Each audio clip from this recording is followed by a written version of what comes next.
Hello, everyone, and welcome to another episode of the Career Talks by Counsel Co., a place where we bring experts to you so that they can help you turn your dreams and your aspirations into reality. All of us know the power of words, and today we have with us somebody who uses words to make her career.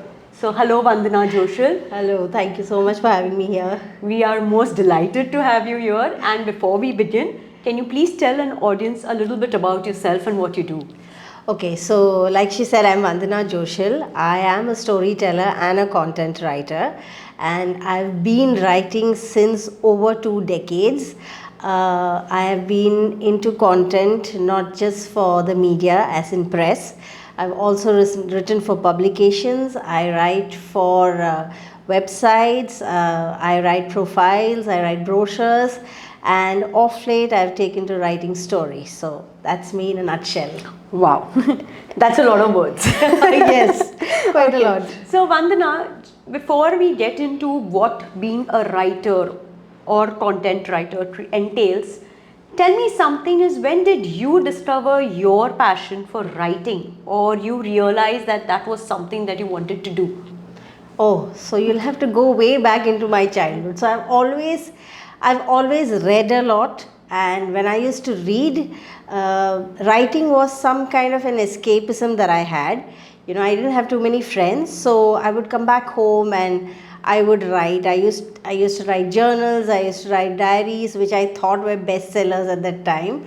But of course, as you grow up, you realize that the kind of maturity that you need for writing was not there in that writing that I did. So I've been writing since I was in second or third grade, and I always knew that would be my career. I would get into writing no matter what. So when I finished my 10th, we had to decide whether to take arts, science, Right. or commerce, and I stuck to my guns and I said I'm going to do arts.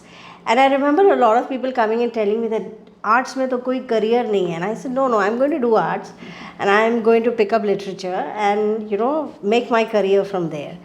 And so as it went, I did my arts, I did my English literature, and when I was doing my final year, I realized that there was a course for journalism. It was very new at that time. 2 colleges in Mumbai were offering it, and I picked up the one at Kalina. And while doing my course, my fellow classmate who was already working with the Indian Express, Okay. seeing the way I wrote, he said, "Why don't you come and apply?" And the rest, as they say, is history. I started off with the Indian Express, then went on to writing about stock markets, which I realized was not my cup of tea. Then I went into corporate communications also, where I was part of the PR and the internal communication for Right. the company, and we used to write a lot of proposals and things like that. And I think I spent a good 10 years doing that, and I realized that I was not happy. When you're writing a specific kind of corporate literature, you're sticking to those jargons, you're sticking to those terminologies, and I was not at all happy because that creative thing Right. was lost. Then I came back to publishing, and I wrote for 2 magazines, 3 magazines actually, and then motherhood happened. I quit all of that and I sat at home looking after my children, and then I couldn't sit without doing anything for too long. So then I started freelancing, and then I started writing content for others. I've written books for a couple of people, and then started writing short stories. And so very recently I published my book of short stories for children. So it's been a long journey. 2 decades, when you say 2 decades, it sounds very small, but when you actually sit and look at all the numbers, then you realize that you've been writing really, really long. Right. So I think after 2 decades you went back to your first love. Yes, absolutely. That was creatively weaving out stories. Okay, so when I'm listening to you now, I realized one thing, that a lot of people love to read, Yes. but not everybody can write. Yes. So what are the few qualities that one should look at to determine whether they would like to be a writer or not? I keep telling, everybody can write, but how you write is what sets you apart. Right. So I think as a writer, if you're looking for a quality of a writer, one is the person has to be observant. So when a person walks into the room, you're not just looking at that person, but you're looking at everything in your periphery. So it could be the book stand there, it could be the color of the sofa, it could be anything. Right. The person has to be observant. Second is the person needs to know how to convert. So what I use as my tagline is converting thoughts into words. Right. So I could have a thought, but if I'm not able to articulate myself, if what I've written doesn't make sense to you, then I cannot be a writer. Right. So whatever you write it, keep it as simple as possible. Be very clear about what you want to convey. And once you have that in place, I think you're a good writer. Very simple. So if somebody wants to start off a writing journey, and obviously we had time and we could actually sit down Yes. and write, but nowadays children don't. And if they want to start off a writing journey, just to understand that whether that's meant for them, how would you suggest, what are the few practical steps that they can take for that? Practical steps, one is you need to read. And read as much as possible. Read whatever you get. So if you're somebody who doesn't like reading the newspapers, then read the books that you like to read. One is when you're reading, your vocabulary goes up. You Right. learn new words, you learn new things. So you should read and write. Every day write something. It could be an observation, it could be your thoughts about something, it could be, you wanting to pen down something, but write every day. And as a writer, I know we are all using laptops and computers and tabs and stuff like that, but I think as a writer, you have to take a pen in your hand and write. Because when that pen hits that paper, that's when, those creative juices flow. I mean, I could be old school, but I think you have to write to get that. And once you start writing every day, one is you write every day, then you go back and read what you have written. So you know where you could improve, you know what you could have written differently. It's like reviewing your own stuff, and within a couple of days, I think you should be able to master the thing of writing. Oh, wow. As simple as that. Yeah, so use your hands. Yes, use your hands. And your brain. Please write, yes. Yeah. So when you say that you need to read everything that you can get your hand upon. Yes. So if you take a trajectory of the kind of material that one needs to read, what are a few types of genres of literature that you think a child should read? Like I said, I'm old school, but I still think there is what appeals to me might not appeal to you. Right. So I read a lot of fiction, but I also read a lot of autobiographies. Okay. But I cannot read self-help books because they don't make sense to me. I mean, the way you do it might not be the way I'm going to do it. So self-help books are not, my cup of tea. But I think whatever you read it because you like it. So for one, I think you need to get your grammar right. You need to get your spellings right. Now, because we use laptops and things like that, you have an auto spell check and all of that, and I think that's limiting you. Right. So know your dictionary well, know your spellings.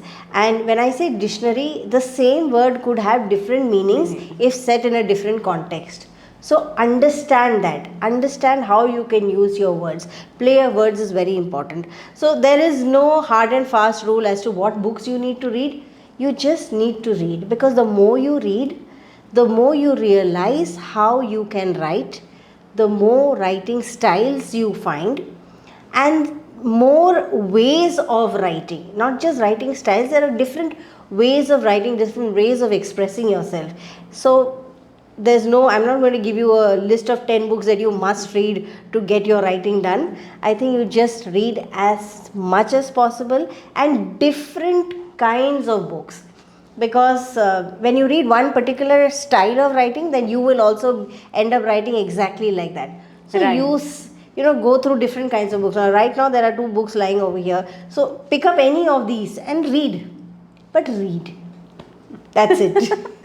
Which is a little of a difficult proposition right now because, okay, we did not have many readers, or we had readers, but not everybody took it down the generation, right? And we are telling our children to read, but that environment has to also be built. Yes. So, for example, if you pick up a book, your daughter would probably also pick up a book, yes, right? very true. So, if that environment is not there, do you think that conversations, standard conversations, properly framed conversations, or even discussions can open up a mind to probably write? Yes, see, often we hear a lot of parents who come to us. I mean, I also am associated with school. So, a lot of parents come to us and say, you know, my child doesn't read at all. How will your child read if your child has not seen you read? Right. How will your child read if the child has not been given the right tools for reading? So, for instance, if my, like you said, if my child sees me reading, my child would be interested in knowing what is this thing that mom is doing. Right. And she or he will probably pick up a book and start reading. Now, there's no, I mean, it could work the other ways Right. also. Now, because we have Kindle and all of that stuff, I think one is it has to be a practice. Your child sees you, your child will follow.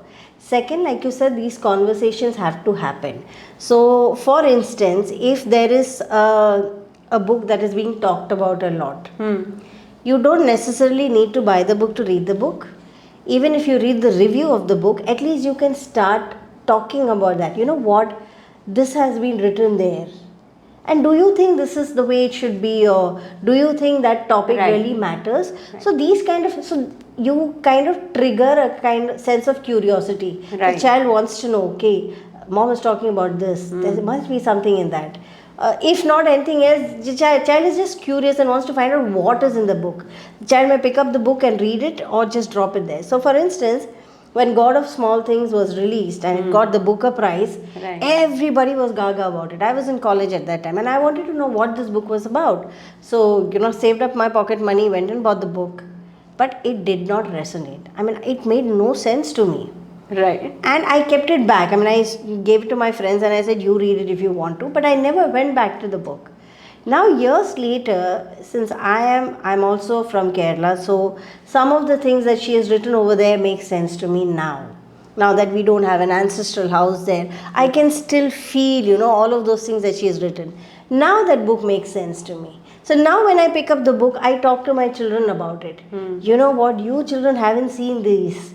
You haven't Right. seen that ancestral house. You haven't smelled, fresh rain on Right. in the mud. You haven't seen the way flowers bloom. You haven't seen the way the leaves look when it gets the first rain. So you talk about that. Right. And then, that imagination, you kind of rouse that imagination. And then that child will be at least curious to know what is this that you're talking about. Right. And from there on starts your journey. Great. So I think all of us now realize that it's not only about reading, it's creating a curiosity to know that would probably help your child get into reading. Yes. At the same time, I think, Vandana, what you have brought out very clearly, it's just not reading for the sake of reading. Yes. It's reading for the sake of Understanding, absolutely. and absorbing and introspecting. Yes. Which is something that you've clearly brought out through your conversations, that the reading is not to read words, it's to understand thought, emotions, Yes, absolutely. situations, Absolutely. and also skills. Yes, absolutely. Right. So it's like this. So for me personally, when I finish reading a book, there are times when I close the book, the last chapter is over, the last page has been turned, you close the book, and instead of just keeping your book and going on to your next show, you think about what has been written. You think about why the characters were the way they were, and if this is fiction, and if it is non-fiction, if you're reading an autobiography, think about why the person did what they did. What was the thought process? So I'll again bring an example. There's a book called The Historian. It's a fiction. It's a book of fiction, and it basically talks about a girl picking up a book. She's reading the book, and because she's reading a book, there is a demonic thing that Right. comes out and all of that. And I read the book. It gave me the chills. I gave it to my friend. He read it, and after the first chapter, he gave it back to me and he said, I cannot read this. How did you read this? But what I thought of, another book like The Silence of the Lambs, when you're reading the book, you're not wondering about just the person, the character, but you're also thinking about what did the author think of when he wrote these characters? What was the psyche behind, because you cannot just write characters like that. Right. There must be something that triggered that. Right. So I enjoy this introspection, retrospection kind of a thing after I finish every book. And that journey is it's like an adventure altogether. Right. So, being a reader, even I completely resonate with you, and that's how even I am. But I also realize that this has been inbuilt into curriculums like the IG and the Yes. IB also as a skill. Yes. So, people usually, my students come and ask me that why are we reading poetry? We are never going to use it. Yes. But not understanding that you're reading about human emotions, human psyche, themes that are common and prevalent all throughout. Yes.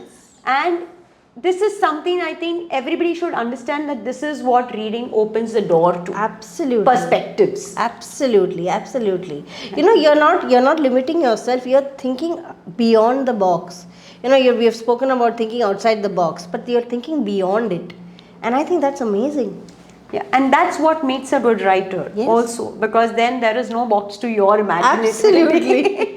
Absolutely. Having said that, there are many different kinds of writing. So you can either blog, you can, as you said, you freelance, you write for a particular kind of a business or an establishment. There's journalism. So would you say that these different perspectives also, one needs to take care of what actually motivates them, or how do I choose my niche?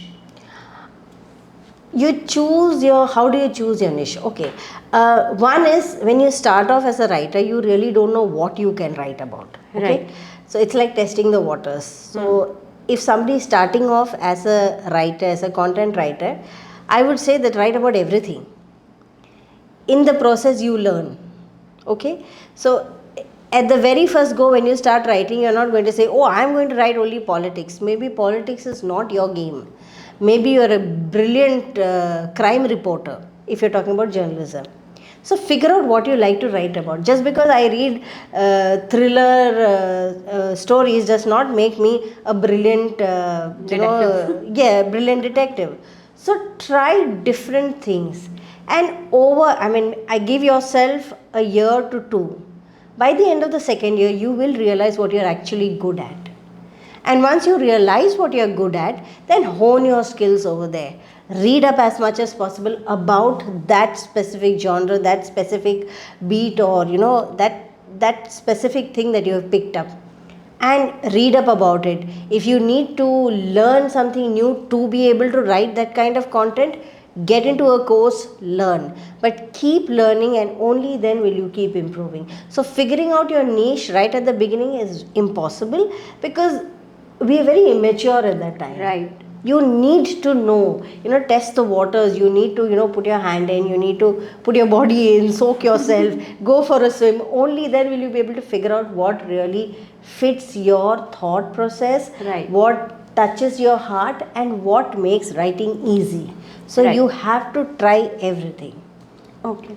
So from what I understand, writing is more than just a talent. It's also a strategy. It's a strategy. There are certain skill sets that you build on the go that will help you be a better writer.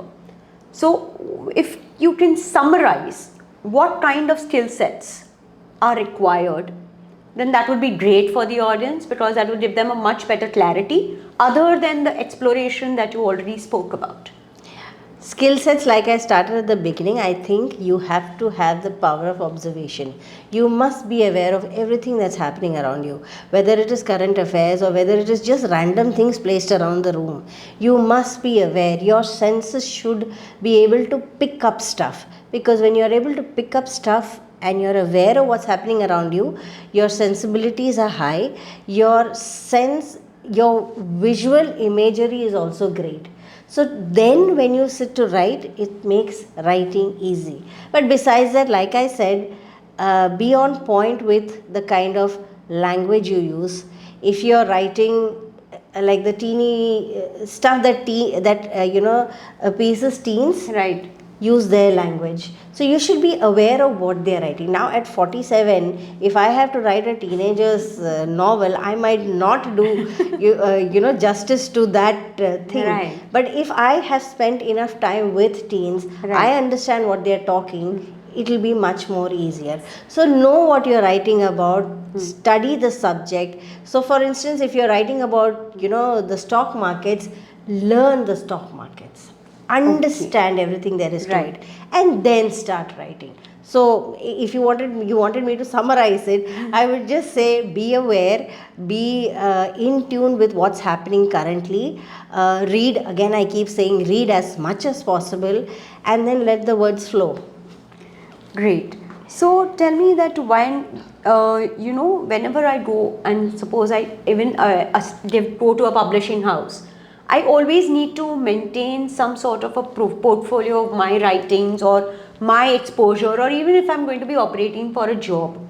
So what are some of the practical things that one can do to make sure that they have that portfolio ready before they actually go out and venture into the space of content writing? Again, very simple, write. Keep writing every day, keep writing about everything. And because we are in a day and age where we have, it's very easy to start a blog, it's very easy to set up a website. I mean, the simplest of websites, very easy to set that up, very easy to, so again, we have so many avenues. So one is, if you intend to start a career in content writing, start out with a blog, start out with a website, and write every day. Have that many published articles. So self-publishing is a big thing now. So start publishing. Make yourself visible. So we have LinkedIn. So you see a topic that interests you, please go comment on that. You can reshare that, repost it on your LinkedIn page with your thoughts. So as simple as if you're talking about the current tariffs that Trump is talking about, read up a little bit about that, repost it on your LinkedIn, talk about it. So then you have, by the end, whenever you're ready, say 4 months down the line, 6 months down the line, or you're a year down the line, you have enough material to show for what you have written. Right. So I mean, it's not like when we were writing, when I ventured into content writing, we did not have so many avenues. So if you're a student, start writing for your college magazines. Have the written, I mean, have that as proof. You start a website, start a blog, start commenting on everything, but make logical, reasonable comments when you're writing. Write with the knowledge that this can come handy sometime in the future. Right. So build your portfolio like that. It's very, very simple. Right. So when you said that, that is something that even came across to me, that even when colleges look at your applications, they look at what you put up. Yes. On websites, and that's when it's so important to be logical, Yes. reasonable, and sensible. Yes. When you're posting stuff. Absolutely. Absolutely. Because now there are no borders. What is out there on the web is available for consumption for anybody in any part of the world. So be aware of what you're writing, especially for students. I mean, when you're writing stuff, just because you get all your blood starts boiling and you want to make a statement, don't do Right. that. Think about the repercussions. Think about, will this impact me when I go for Out a in the job real later, world. or when I go outside to study, when I go to universities abroad, when I am applying, because all of this is your footprint.